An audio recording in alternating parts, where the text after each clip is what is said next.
Good afternoon, all. It's another time that we are meeting for our social studies session.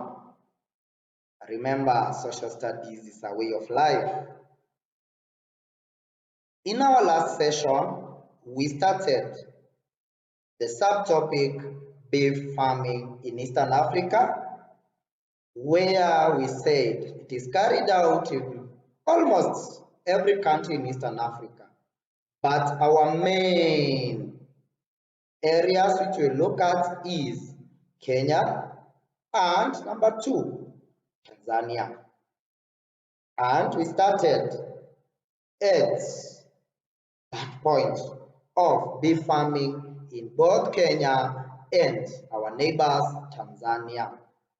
Point number 1, remember we said that beef farming refers to commercial rearing of animals for their meat and their skin. Once we talk of commercial, it means mainly for sale. So you cannot tell me you are just keeping 2 bulls. You tell me, yes, I'm doing beef farming. No. Beef farming will be mainly for commercial purposes. Commercial means pesa. That you get money once you sell. So we say beef farming in Kenya and Tanzania is done mainly by the Maasai. Maasai are found in both countries, that is Kenya and Tanzania, and it is done in areas with plenty of grass. That's number 1. There must be plenty of grass. And number 2, we said hot and dry areas whereby we cannot do cash crop farming or any other type of crop farming. We went ahead and said that beef farming is carried out in large farms known as ranches. These ranches are subdivided into paddocks, and we do a ranch. So we say if this is a ranch, a large farm can be 500 by 500 kilometers. So very many hectares. So we subdivided it into paddock. So this is paddock 1, paddock 2, 3, 4, 5, 6. And the reason we say is for us to be able to do what we were taught in our science lesson, rotational grazing. Rotational grazing, you graze here. After the grass is finished, you move here, you graze. After you are done there, you move. You don't just graze without a formula so that your animals will not lack the pasture. Then we went ahead and talked about conditions necessary. We said number 1, there must be plenty of grass. Plenty of grass is the main condition. So grass and also some water for the animals to drink.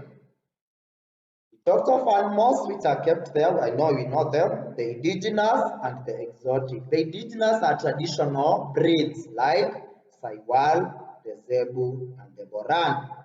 Then the exotic are the modern ones. The modern ones, things which are modern. Once we talk of modern technology, currently they are not that age of our great grandparents. So the modern one, we talked about Aberdeenagus, the Hereford, and also, if you remember very well, if you were keen enough, we talked of the Charleys, Aberdeenagus, and the Hereford. So after all that, we talked about the importance. Why? Which benefits do we get? Because you cannot just carry out beef farming and say it's for commercial purposes, for you to get money. Then you don't know why you are doing it. So number 1, we say it is a source of employment. People who work in the ranches are employed. They get money. They earn their livelihood from there. People who sell these animals, who take them to the market, they are employed. The owner of the animal, he gets money. So it's a source of employment and income for many people. We also talked of its source of food.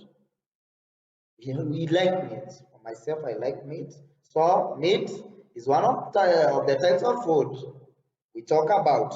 Then it also provides raw materials for other industries. Those industries are industries like the leather industry. Once you have leather shoes, they get their raw materials from these animals. So those are some of the benefits.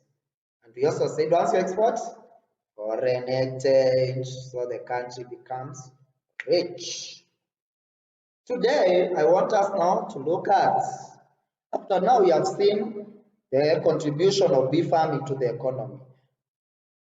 Which problems are these which are facing this bee farming? So, problems facing bee farming in Kenya and Tanzania. And we will start with the main problem, prolonged droughts. Prolonged droughts whereby once these areas don't get enough rainfall for a long period of time, the pasture is not there, so the animals will definitely die. Animals will definitely die. Then number two, we will talk about cattle rustling. Cattle rustling. Cattle rustling, stock attacks by people we call bandits. So these bandits are people who attack the pastoralists or the people rearing these animals to steal from them. They come with guns. Once they are attacking, obvious, they will steal from you. Once they attack you, you may end up dying. So we have cattle rustling and attacks by bandits. Number three, we will talk about attacks by wild animals. Attacks by wild animals. Not once, not twice. You have heard of wild animals attacking pastoralists, animals like the lion, the hyenas. Just in the news this week, it's not Sunday, yesterday, we heard of a particular village which was attacked by hyena. That hyena killed a person. They are so rest in peace. So that's what we are talking about. Attacks by wild animals. These attacks cause death to some of the people. Then we have animal diseases. Animal diseases. Some of the animal diseases, you know them. We have what we call the East Coast fever. We also have the foot and mouth disease. So once they attack the Nagana, which is caused by tsetse flies, and there is something we'll mention about tsetse flies and bee farming in Tanzania. So animal diseases, once they occur, they will cause very, very, very severe losses to these farmers because many animals will die and the farmers or the pastoralists will not have a source of livelihood. Then we have shortage of water and pasture. We have talked about prolonged droughts. Then bee farming is expensive. Bee farming is expensive. Somebody will tell me, but you just have to leave them. Remember the ranches. If you want to start a ranch, you need billions, if not trillions of money. Because a ranch is a big farm. It can be from here up to Namanga. If you know, Namanga is 432 kilometers from where we are. So Beef farming is very expensive. For you to start a ranch, to fence it very well, to subdivide it into paddocks, capital. So beef farming is very expensive to start and to maintain. Then we have number 6, inadequate slaughter houses. Inadequate slaughterhouses. Once we talk of inadequate slaughterhouses, for example, of us know of a slaughterhouse in Athi River, another one in Kitengela. So people from Machakos, people from Kajiado, people from Makueni will just depend on the two.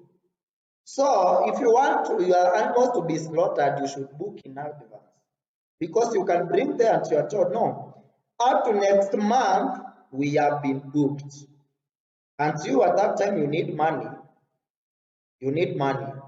to sustain your life. So the slaughterhouses are inadequate. So that inadequate means not enough.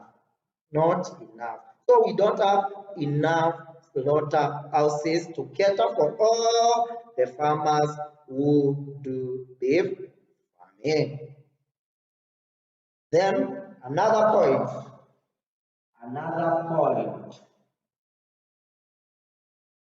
So remember, the third topic is problems facing beef farming in Kenya and Tanzania. Impassable roads. Impassable roads. And these roads are impassable especially during the wet seasons. You find that the roads are bad.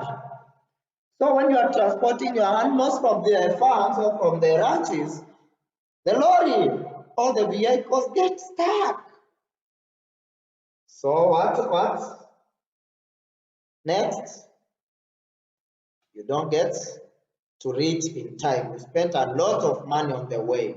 So impassable roads is another big problem we are facing. Then number 8 and the last, competition from, this is the second from the last, sorry, competition from breeds or better breeds from Europe and America. So Europe and America have better breeds than us. So if you take your bull to the market and the Americans are there with theirs, so our exportation is affected. Then lastly, we will talk of number 9, lack of veterinary, not veterinary, veterinary services. So lack of veterinary services, this one happens whereby the people, veterinary doctors are people who treat the animals. So once they are not there and there is an outbreak of a particular disease, it means that these animals will die and it will lead to the farmers incurring losses. So lack of veterinary services. Envy, and this one should stick in your mind very well. Envy, not below. It's a very important point that the main problem facing beef farming in Miombo woodland in Tanzania is presence